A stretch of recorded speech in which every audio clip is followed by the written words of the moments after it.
Allah seni meşhur edecek bak. Videoya al.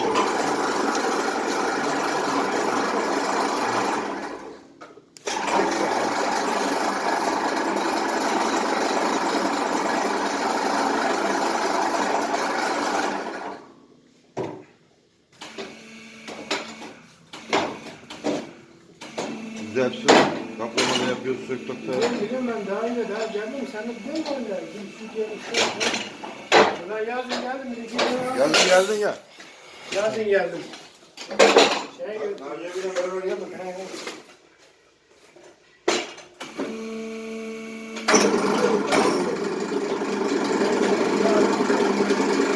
Sen gitme.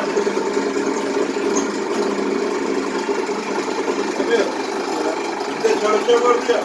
Onun dayısı. Ha?